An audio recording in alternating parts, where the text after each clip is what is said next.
사랑하는 새나 친구들 반갑습니다. 금요일 말씀을 함께 나눌 신현민 목사입니다.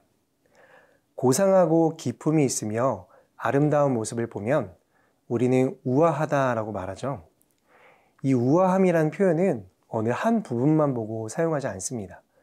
얼굴과 몸매, 말이나 행동, 눈빛, 지적 수준 등이 서로 조화를 이룰 때 사용하는 단어입니다. 최근에는 엄친아라는 말이 유행을 했었죠. 엄마 친구의 아들. 역시 외모, 직업, 재력, 지식, 총명함 등을 두루 갖춘 사람을 일컫는 말인데 사람들은 이런 엄친아를 부러워합니다. 그런데 외적인 것을 중요시하는 세상과는 달리 성경은 내면의 아름다움을 소중하게 여깁니다. 성경은 우리가 하나님과 세상 사람들 앞에서 우아한 사람이 되기 위해 지혜를 구하고 깨달은 것에 귀를 기울여야 한다라고 가르쳐 줍니다. 오늘 살펴볼 주제는 내면이 중요해입니다. 함께 본문 말씀 읽어보겠습니다. 오늘의 말씀은 마가복음 7장 14절에서 23절입니다. 예수께서 다시 사람들을 불러 말씀하셨습니다. 너희는 모두 내 말을 잘 듣고 깨달으라. 몸 밖에 있는 것이 사람 속으로 들어가 사람을 더럽게 하지 못한다. 오히려 사람 속에서 나오는 것이 사람을 더럽게 하는 것이다. 예수께서 사람들을 떠나 집 안으로 들어가시자 제자들이 이 비유에 대해 물었습니다. 그러자 예수께서 물으셨습니다. 너희는 아직도 깨닫지 못하느냐? 몸 밖에서 사람 속으로 들어가는 것이 사람을 더럽게 하지 못하는 것을 너희가 알지 못하느냐? 그것은 사람의 마음으로 들어가는 것이 아니라 뱃속으로 들어갔다가 결국 몸 밖으로 나오기 때문이다. 그러므로 예수께서는 모든 음식은 깨끗하다라고 선포하신 것입니다. 예수께서 이어 말씀하셨습니다. 사람 안에서 나오는 것이 바로 사람을 더럽게 하는 것이다. 사람 속에서, 곧 사람의 마음에서 나오는 것은 악한 생각, 음란, 도둑질, 살인, 간음, 탐욕, 악의, 거짓말, 방탕, 질투, 비방, 교만, 어리석음이다. 이런 악한 것들은 모두 안에서 나오고 사람을 더럽게 한다. 15절, 16절 말씀을 함께 읽겠습니다. 몸 밖에 있는 것이 사람 속으로 들어가 사람을 더럽게 하지 못한다. 오히려 사람 속에서 나오는 것이 사람을 더럽게 하는 것이다. 어제 나눴던 말씀 기억하나요? 예루살렘에서 온 바리새파 사람들과 율법 학자들이 있었죠. 하나님의 말씀보다 자신들이 지켜온 전통을 더 중요하게 여겨서 제자들의 더러운 손을 부정하게 여겼던 사람들. 그들에게 오늘 예수님께서 말씀하십니다. 몸 밖에 있는 것보다 몸 안에서 나오는 것이 사람을 더럽게 하는 것이다 라고.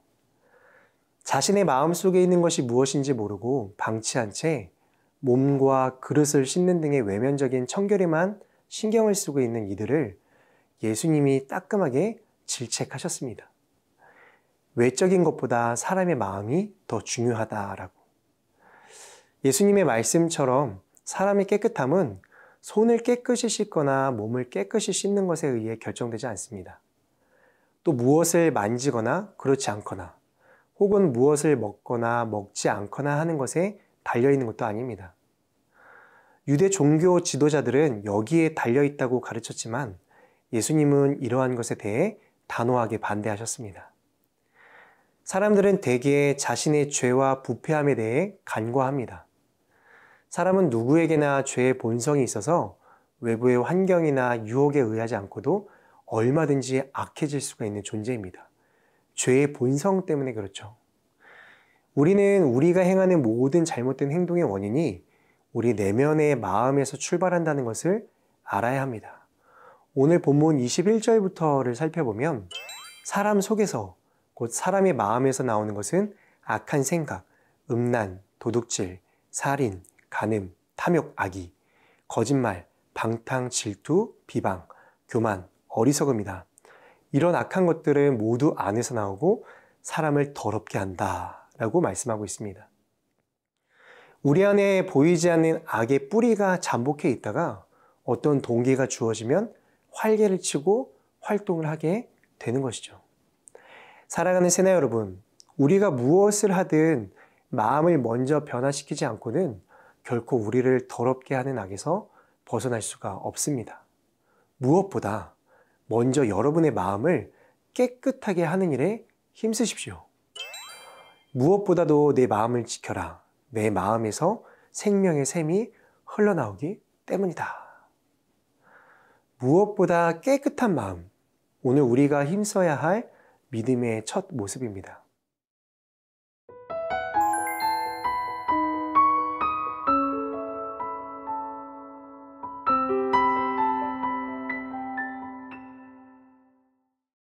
(17절) (18절) 말씀을 함께 읽겠습니다.